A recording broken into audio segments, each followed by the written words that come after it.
All right, so chemical energy, as we described it, is the potential energy that is stored in the bonds of compounds. All right, because when bonds, which kind of stretch back and forth between two nuclei, right, when they're stabilized, the nuclei become closer and there's less motion, a stable bond. Unstable bond, it has lots of motion, lots of wiggling, right?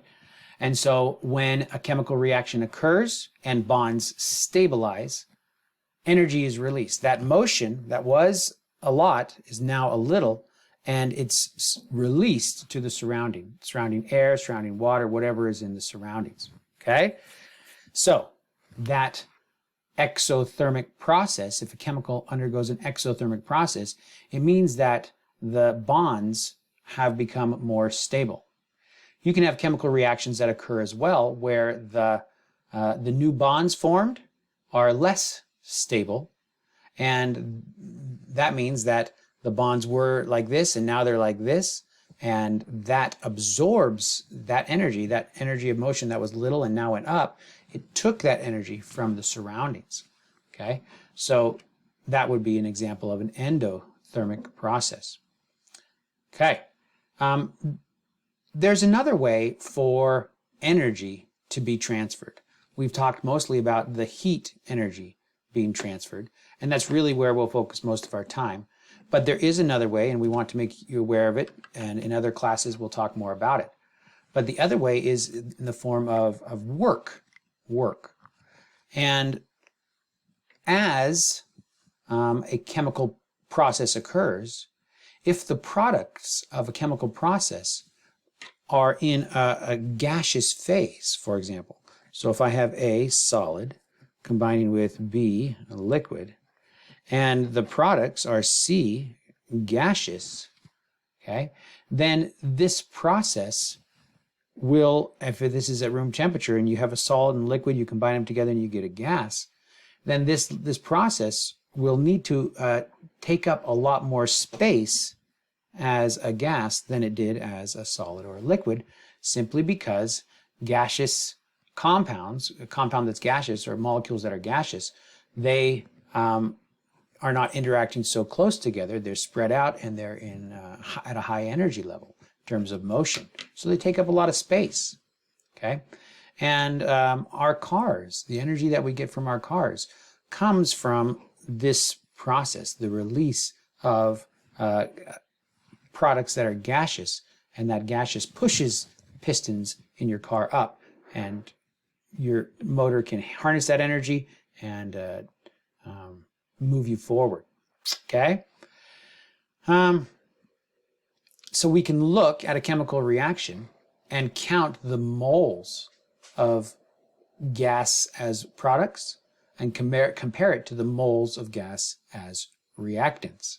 And if there's more moles of gas as products, then we say that this process does work on the surroundings, okay? Or in other words, you had 6 moles of gas to start with, and now you have to make space for 7 moles of gas. You have to move stuff out of the way, okay?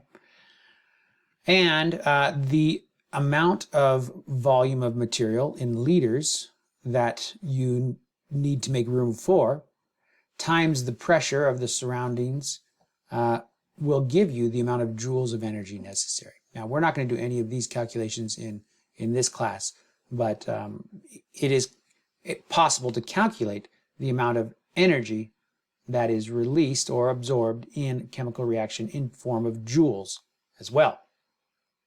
Okay, so all of the energy can be comprised in these two statements, the heat component, Q, and the work component. That's all of our energy. Now, usually, chemists focus on the heat energy, and from the heat energy, we can learn a lot and understand a lot. We also focus on the work energy sometimes, but in this class, definitely we focused more on the heat energy. And so the Q component, if it's at constant pressure, meaning that's the way it would be in the lab. The pressure isn't changing all the time in the lab. Then we call that Q H, because QP, or heat at constant pressure, can be simplified to just the heat component of all the energy that changes in a chemical reaction. So delta H would then be the final heat energy minus the initial, or the products minus the initial, or reactants, products minus reactants. Okay, so the enthalpy, and this is what this delta H is called, the enthalpy, and that's the heat transferred. Enthalpy of a reaction is the heat transferred in a chemical reaction. So when I say enthalpy of combustion, what I'm talking about is the heat transfer associated with the combustion of a material. So here I have a material, I combust it. Do you remember what combustion means? Yeah, it's just burning. Okay, but what is it you're doing? What are you doing when you combust, when you burn something? Oh, you're reacting it with oxygen and making carbon dioxide and water. Very good. So that's what combustion is. Combusting an organic compound, combining it with oxygen to form carbon dioxide and water. Now, are you comfortable with what an organic compound is? I don't like that term. What does that mean? When I say organic compound, essentially that means a compound that contains mostly carbon and hydrogen. Okay? Is that all right? Yeah, that's okay. Is it more expensive? Organic food is more expensive, but that's a different term. That means something different. That's something that people have kind of tried to, they sell you something organic, trying to get you to feel like it's more valuable, and they'll charge more for it. But it's a different term. It's a different term. They have different rules that they have to play by when they create organic food and such, right? But, and there are all sorts of laws and regulations about that, and I don't really know them all. Yeah, don't confuse the two. Okay, so the enthalpy, though, of combustion, or the enthalpy of any reaction, is the heat energy. And it's provided in terms of a delta H, like this. So here's a chemical reaction. Carbon reacting with oxygen to form carbon dioxide, and then the delta H is provided, the delta H. And here the delta H equals 393.5 kilojoules, a negative. Sorry, I didn't emphasize the negative very well. You have to know what the negative means. If we think about an energy diagram for this, let's give ourselves a little more space to think about an energy diagram. If we think about an energy diagram, and we have a heat energy on our right, or on our left there. So if we have heat energy, let me get a little more paper here. If we have heat energy and we plot that versus kind of our reaction as it proceeds, all right? The delta H for this reaction, we're told, is a negative 393.5. Okay, so our delta H, which is what? When I say delta whatever, what is it? Delta H is what? Oh, you mean products minus reactants? That's right. So the H, the heat energy of the products, minus the heat energy of the reactants. Yeah, okay. Or you could say final minus initial, right? Yes, sorry. It could be final minus initial. But what this is saying basically is the heat energy of the carbon dioxide, the energy that's stored in those bonds, minus the heat energy that's stored in the bonds of the oxygen and the bonds of the carbon, right? That is the resulting delta H. Now, if it's a negative number, where should I put the products and the reactants on this scale? Let me draw two different scenarios. Here's H here with a reaction. So if my reactants are here, if this is the energy, the heat energy of my carbon and my oxygen, right? I'll put a little sign there to show you that we're combining that energy. Okay. here's the exact same thing here, the heat energy of my carbon and oxygen. Will the heat energy of the carbon dioxide be higher, or will the heat energy of the carbon dioxide be lower? It's 393.5. I don't know. Well, what is the 393.5? That's the delta H. That's right. So it's products minus reactants. And so these are our products here, right?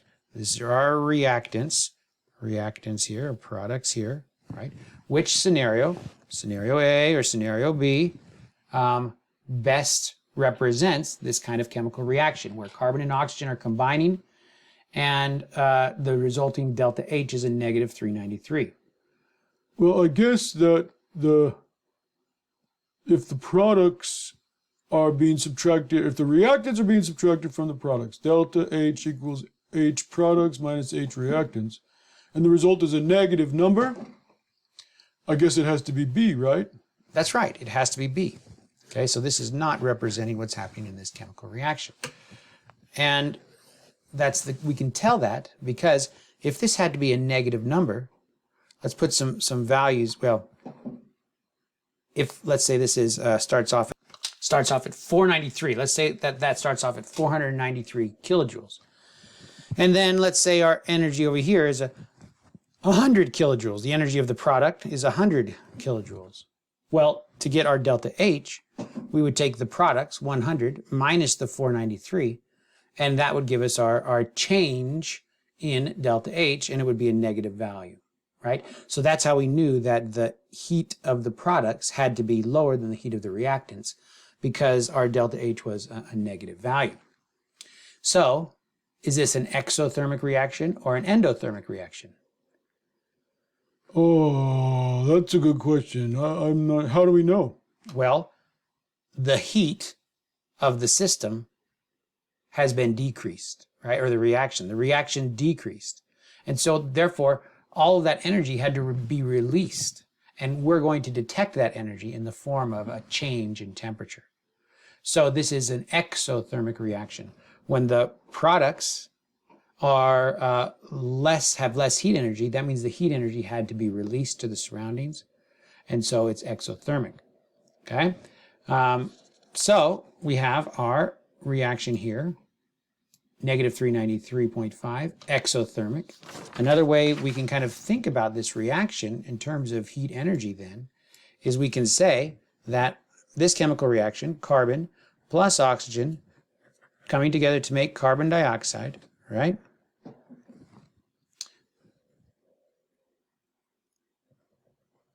Coming together to make carbon dioxide. This process releases heat, and that's what the negative 393.5, right? Delta H is a negative 395. And so I can kind of think of it as having heat as a product as well. So delta H, negative 393.5 kilojoules.